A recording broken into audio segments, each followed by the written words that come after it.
অনেকে অভিযোগ করে আল্লাহ আমার এটা দেয় নাই, ওইটা দেয় নাই, আমি এটা পাই নাই, ওইটা পাই নাই। ও পায়, আমি পাই না কেন? ওর চাকরি হয়, আমার হয় না কেন? ওর ব্যবসায় লাভ, আমার লস কেন?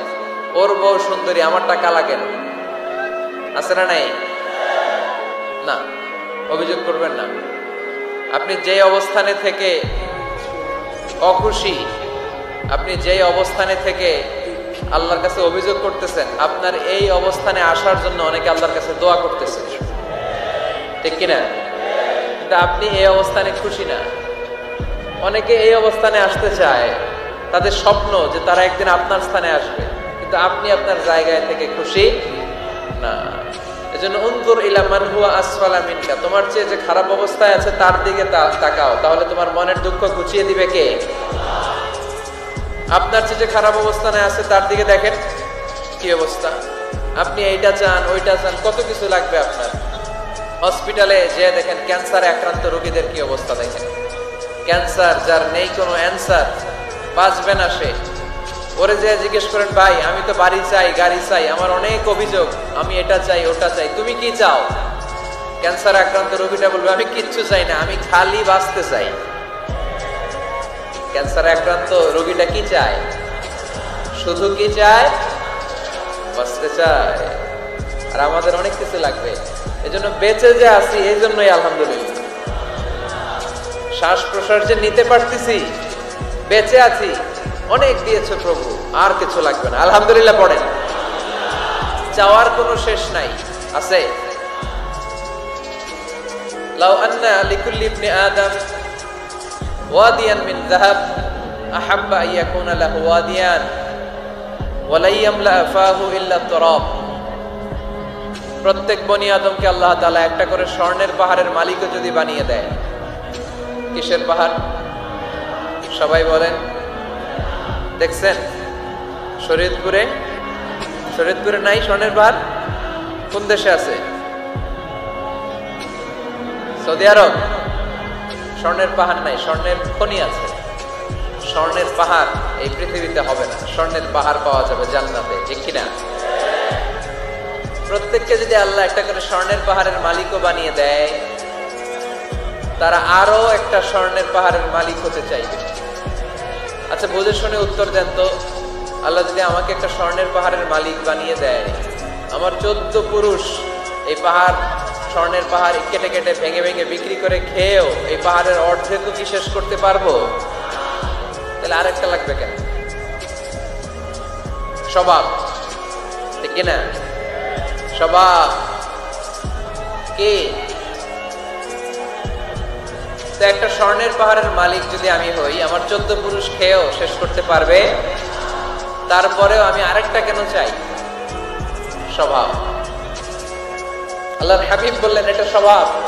ওয়ালা ইয়ামলা আফাহু ইল্লা তুরাব। কবরের মাটি ছাড়া কোনো কিছুই তার এই জিহ্বাটারে থামাতে পারবে। যার আছে যত বেশি, তার আরো চাই তত বেশি। মানুষের আছে যত বেশি, তার চাই তত বেশি। শেখ সাদি রাহিমাহুল্লাহ, ইরানের বিখ্যাত কবি, বালাগাল উলা বিকামালিহি কাশাফাত দুজা বিজামালিহি, এই কবিতা লিখে বিখ্যাত হয়েছিলেন। তো ওনার একটা সময় আর্থিক দৈন্যতা যাচ্ছিল, টাকা পয়সা ছিল না, ফলে পায়ে দেওয়ার মতো জুতা ছিল না। কি ছিল না? জুতা ছিল না। তো খুব আফসোস করে একদিন মনে মনে আল্লাহরে বলে, আল্লাহ আমি এত বড় কবি, আমার পায়ে দেওয়ার মতো জুতা নাই। আফসোস করে ঘর থেকে বের হয়েছে, বের হয়ে দেখে এক ভিক্ষুক ভিক্ষা করে। ওই ভিক্ষুকের 2টা পাই নাই, ভিক্ষুকের 2টা, আর কবি সাহেবের কি নাই? জুতা নাই। কবি সাহেব যখন এই দৃশ্য দেখছে, হায় রে আমার তো পা আছে, এর তো পাই নাই, সেজদায় পড়ে গেল। আর আল্লাহরে বলে, আল্লাহ শুকর আলহামদুলিল্লাহ, বেশ ভালো আছি, আর কিছু লাগবে না। এজন্য শান্তি হচ্ছে শুকর আলহামদুলিল্লাহর ভিতরে। শান্তি কিসের ভিতরে? শুকর আলহামদুলিল্লাহর ভিতরে। এজন্য আওয়াজ করে পড়েন আলহামদুলিল্লাহ। আপনার চাহিদার কোনোদিন শেষ হবে না। দেখবেন যার পা নাই, সে পা দেখে আফসোস করে, ইস লোকটা হেঁটে যায়, কি সুন্দর যায়, আমি তো হাঁটতে পারি না, যদি হাঁটতে পারতাম, যদি 2টা পা থাকতো। যার পা আছে সে সাইকেলওয়ালাদেরকে দেখে আফসোস করে, ইস আমার যদি একটা সাইকেল থাকতো তাহলে তার হাঁটা লাগতো না, সাইকেল দিয়ে বাজারে যেতাম। যার সাইকেল আছে সে আবার হুন্ডাওয়ালাদেরকে দেখে আফসোস করে, ইস একটা হুন্ডা যদি থাকতো তাহলে তো ভো ভো করা যাইতো না। হুন্ডাওয়ালার আফসোস আছে প্রাইভেট কারওয়ালাদের দেখে, তারা আফসোস করে ইস আমার যদি একটা কার থাকতো তাহলে তো কার চালাইতে পারতাম। যাদের প্রাইভেট কার এদেরও আফসোস আছে, ইস আমার যদি একটা হেলিকপ্টার যদি থাকতো তাহলে তো উড়াল মারতে পারতাম, ঠিক কিনা? হেলিকপ্টার ওয়ালাদেরও আফসোস আছে, আমার যদি একটা জেট প্লেন থাকতো, jet plane, private jet plane, ও প্রিন্স ওয়ালিদ বিন তালালের মতো 70% মেড অফ গোল্ড, তার একটা জেট প্লেন আছে, এটার 70% স্বর্ণ দিয়ে বানানো। তার মানে চাওয়ার কোনো শেষ আছে নাই। সুখ শান্তি যদি চান অলওয়েজ পড়বেন আলহামদুলিল্লাহ। কি পড়বেন? টাকা যার বেশি টেনশন তার বেশি। সাধারণত টাকা যার বেশি রোগ তার বেশি, টাকা যার বেশি শান্তি তার কম। আপনি খোঁজ নিয়ে দেখেন 1000 কোটি টাকার মালিক, ঘরে শান্তি নাই, স্ত্রীর সাথে মনোমালিন্য, স্ত্রী যায় একদিকে উনি যায় আরেকদিকে, পোলায় কই যায় পোলায় নিজেও জানে না, মেয়ের অবস্থা খারাপ, আরেক ছেলের সাথে হাঁটে। তো এই হচ্ছে এদের লাইফস্টাইল। সবাই না, আল্লাহওয়ালা যারা তারা ভিন্ন। রাতে এদের ঘুম হয় না, অনেকগুলো ঘুমের ট্যাবলেট খেয়ে ঘুমাতে হয়, ঘুম আসে না, ঘুম আসে না। কিন্তু রিক্সাওয়ালা, কুলিওয়ালা, দিনমজুর, এদের রোগ বালাই আছে? কথা বলেন। খাওয়ার সমস্যা আছে, ঘুমের সমস্যা আছে, শুইলেই ঘুম আসে, যেখানে রাইত ওইখানেই গাই। ঘুমাইতে দেরি, নাক ডাকতে দেরি হয় না, ওর নাকের ডাকের আওয়াজে ট্রাকের ইঞ্জিনও ফেল। শান্তির ঘুম। এই জন্য সবসময় শান্তি খুঁজতে হবে। কি খুঁজবো? শান্তি দেওয়ার মালিক কে? আল্লাহ তুমি এই দেশটাকে শান্তিময় করো, শরীয়তপুরটাকে তুমি শান্তিময় করো, আজকের মাহফিলটারে কবুল করো। শামসুল হক শিকদার জামি মসজিদ কমিটির উদ্যোগে 10ম বার্ষিক তাফসিরুল কোরআনের মাহফিল, স্থান জাজিরা, কেন্দ্রীয় ঈদগাহ ময়দান। এটা জাজিরার নাম অনেক শুনেছি আমি, আসা হয়নি, এই প্রথম আসলাম আলহামদুলিল্লাহ। 3 দিন ব্যাপী তাফসিরুল কোরআনের প্রোগ্রামের আজ 3য় রজনী। আমার আগে কথা বলেছে মুফতি কাজী মোহাম্মদ ইব্রাহিম, গতকাল কথা বলেছে মাওলানা এম হাসিবুর রহমান, কথা বলেছে মাওলানা আব্দুল খালেক শরীয়তপুরী।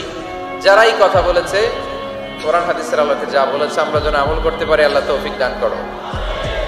সঙ্গীত পরিবেশনায় ছিল মশিউর রহমান, সুর সম্রাট, অ্যাডভোকেট রোকনুজ্জামান, ইসলামী সঙ্গীত শিল্পী, star voice champion Imtiaz Ahmed. আজকের প্রোগ্রামের প্রধান অতিথি জননেতা জনাব ইকবাল হোসেন অপু সাহেব, মাননীয় সংসদ সদস্য শরীয়তপুর 1 আসছেন উনি প্রতিনিধি হিসেবে, চেয়ারম্যান সাহেব যিনি বক্তব্য রাখলেন, সুন্দর বক্তব্য রেখেছেন উনি। বিশেষ অতিথি জননেতা আলহাজ মোবারক আলী শিকদার, চেয়ারম্যান উপজেলা পরিষদ জাজিরা। মাশাআল্লাহ, কত সুন্দর ইসলামের পক্ষে কথা বললো। এরকম চেয়ারম্যান আমরা চাই কি চাই না? অনেক চেয়ারম্যান মাহফিল বন্ধ করে দেয়, আছে না নাই? এগুলো ওনারা ভুল করে।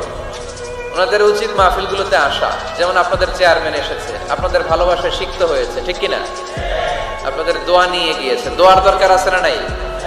দোয়ার অনেক দাম। এজন্য জনপ্রতিনিধি যারা, আমি ওনাদেরকে বিনয়ের সাথে বলবো আপনারা মাহফিলগুলোতে আসবেন, এসে জনগণকে সালাম দিয়ে যাবেন, দোয়া নিয়ে যাবেন, দোয়ার অনেক দরকার। অতিথি হিসেবে আরো আছে জনাব মোহাম্মদ ইউনুস ব্যাপারী, জিএম নুরুল হক সাহেব, মোহাম্মদ ওমর ফারুক সাহেব। যারাই এসেছে আল্লাহ সবাইকে কবুল করো। বিশেষ করে আমার যুবক ভাইদেরকে আল্লাহ তুমি কবুল করো। সৈয়দনা ওমরে ফারুকের মতো ইসলামের বীর সেনানী হিসেবে কবুল করে নাও। পর্দার আড়ালে মা বোনদেরকে আল্লাহ তুমি কবুল করো। আম্মা জানা আয়েশা রাদিয়াল্লাহু তাআলা আনহা, খাদিজাতুল কুবরা রাদিয়াল্লাহু তাআলা আনহার মতো মহিয়সী, গরিয়সী, নেককার নারী হিসেবে কবুল করো। আসুন আমরা সরাসরি কোরআন থেকে শুনি, কারণ কোরআন থেকে শুনলে বরকত বেশি না কম? আরো জোরে বলেন, বেশি না কম? এটা এমন একটা কিতাব যে কিতাবে কোনো ভুল নাই। আছে? সন্দেহ আছে? সংশয় আছে? মুত্তাকিনদের জন্য এই বইটারে হেদায়েতের কিতাব করে নাজিল করলো কে? যালিকাল কিতাবু লা রাইবা ফি হুদাল লিল মুত্তাকিন। This is the book, the most authentic and original book in the world whereof there is no doubt in it and a guidance to those who are muttaqin. এটা এমন বই যে বইয়ে কোনো ভুল নাই, কোনো সন্দেহ নাই, কোনো সংশয় নাই। মুত্তাকিনদের জন্য এই বইটারে হেদায়েতের কিতাব করে পাঠালো কে?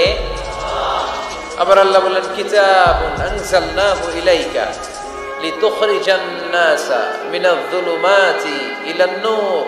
নবী হে, এই কিতাবকে আমি নাজিল করেছি অন্ধকারাচ্ছন্ন মানুষগুলোকে আলোর পথ দেখাতে, বামপন্থী গুলারে ডানপন্থী বানাতে, জাহান্নামী গুলারে জান্নাতি বানাতে। এই কিতাব যদি কেউ পড়ে সে মানুষের মতো মানুষ হয়। ওই মানুষ কখনো অন্যায় করে না।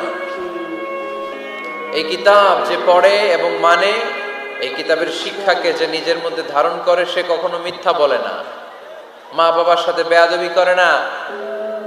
ওই আলোকিত মানুষটা কখনো টেন্ডারবাজি করে না, চাঁদাবাজি করে না, দুর্নীতিতে চ্যাম্পিয়ন হয় না, ক্যাসিনো ব্যবসায় নামে না। এই কোরআন যারা বুকে ধারণ করে এরা কোনোদিন পেঁয়াজের দাম বাড়ায় না। জোরে বলেন ঠিক কিনা?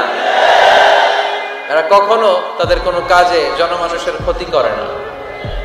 এরা সব সময় কল্যাণের পক্ষে, এরা মানবতার পক্ষে। এরাই হচ্ছে আলোকিত মানুষ, ঠিক কিনা? মানুষ হওয়া পৃথিবীতে বড় কঠিন। খালি চোখে যা দেখেন এগুলো মানুষ না, এগুলো জনসংখ্যা। এগুলো কি?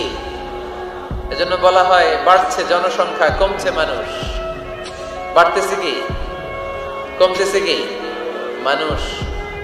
গরুর পেট থেকে বেরোলেই ওটা গরু হয়ে যায়, ছাগলের পেট থেকে বেরোলেই ওইটা ছাগল হয়ে যায়, মুরগির পেট থেকে বেরোলেই ওইটা মুরগি। কিন্তু মানুষের পেট থেকে বেরোলেই ওটা মানুষ হয় না, ওটার মানুষ বানাইতে হয়, তাই না? আবার গরুকে কেউ কোনোদিন বলে না এই তুই গরুর মতো গরু হ, বলে? শরীয়তপুরে আপনারাও বলেন না? ছাগলকে কেউ কোনোদিন বলছে এই তুই ছাগলের মতো ছাগল হ। কিন্তু মানুষকে বলা হয় তুমি মানুষের মতো মানুষ হও। কোরআন পড়লে মানুষের মতো মানুষ হওয়া যায়, ঠিক কিনা? এই দুনিয়া এখন তো আর সেই দুনিয়া নাই, মানুষ নামের মানুষ আছে দুনিয়া বোঝাই। সেই মানুষের ভিড়ে আমার আসল মানুষ নাই, ঠিক কিনা? আসল মানুষের বড় অভাব। মানুষের মতো মানুষ খুঁজে পাওয়া দুষ্কর। এই কোরআন এসেছে আমাদেরকে মানুষের মতো মানুষ বানাতে। এজন্য এই কোরআন থেকে শুনলে লাভ না লস?